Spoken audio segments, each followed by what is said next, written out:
Yes, మేము చాలా పేదవాళ్ళము, ఎక్కడి నుంచో ఉన్నాము. ఎక్కడి నుంచి కనీసం అంటే 14 జాతీలలో ఉన్నాయి. ఈ 14 జాతీలలో కడుపు నిండిన వానికే కడుపులో దుబ్బుతున్నారే కానీ ఎస్సీ ఎస్టీ మైనార్టీ వాళ్ళు అందరూ కూడా ఉన్నాయి. కానీ మీకు ఇన్ని బిల్డింగులు ఇన్ని డబ్బులు అంటారు, 4 లక్షలు అంటాడు, ఇచ్చేది 2 రూపాయలే. మిగతా డబ్బులు అలా ఎక్కడ పోతున్నాయి? పేదవాళ్ళు ఇండ్లు కట్టక అప్పుల పాలై 4 లక్షలు 5 లక్షలు బయట తీసుకొని బయట వాళ్ళు బ్యాంకులు మీ బ్యాంకులో పెట్టి మీరే రుణాలు ఇస్తున్నారు, దానికి డబల్ వడ్డీ ఇస్తున్నారు. మేము అట్లా ఇయ్యలేం, మీ ప్రైవేట్ బ్యాంకులు ఎత్తేసుకోవచ్చు. కాబట్టి మా తరపున మీరు సంపాదించుకున్నారు. కాబట్టి ఎస్సీ ఎస్టీ వాళ్ళకు కూడా చాలా ఎవరు వచ్చినా కానీ గ్రామాలలో బస్సులు అది వరకు కాంగ్రెస్ ప్రభుత్వంలో ఉసివాకులు తిరిగేటివి, ఇప్పుడు కనీసం ఆట కూడా పొద్దుపోతే దొరకకున్నది. ఒక మహిళ ఎంత బాధపడుతుంది అంటే అంత బాధపడుతుంది.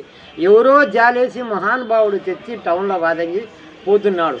అట్లాంటి సమయమున ఎక్కడి నుంచి స్టాప్ బంద్ అయిందంటే రాజశేఖర్ రెడ్డి నుంచి ఈ వాహనాలే లేవు. అందరూ దోచుకోవడమే తప్ప ఇవ్వడం ఏమీ లేదు. ఎస్సీ బీసీ మైనార్టీ వాళ్ళను అస్సలు ఆ కనెక్షన్ లేకుండా అవి ఇవ్వకుండా కట్ చేసిన నరేంద్ర మోడీ కూడా దరిద్రుడే. ఈ దెబ్బతో లాస్ అయిపోయినాడు. నరేంద్ర మోడీ రాడు, ఎవరు రారు, వచ్చేదే కాంగ్రెస్ వస్తుంది. నరేంద్ర మోడీ నోగా ఈ భారతదేశానికి నో. ఎక్కడైనా జైకొట్టి పోవచ్చు కానీ ఎస్సీ బీసీలకు డబ్బులు అందలేడు.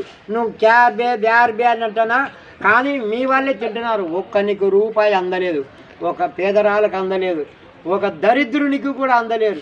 మీరు ఎందుకయ్యా రాజ్యాలు మీ కడుపులు నింపుకొని మీ కోట్ల డబ్బుకు ట్యాక్స్ కట్టబడతాయని మీకు అది ఇదని చెప్పి ప్రజలను మోసేసి ఇంకా డబ్బులు కుప్పబోతున్నాడు. ఎవడి తినాలా?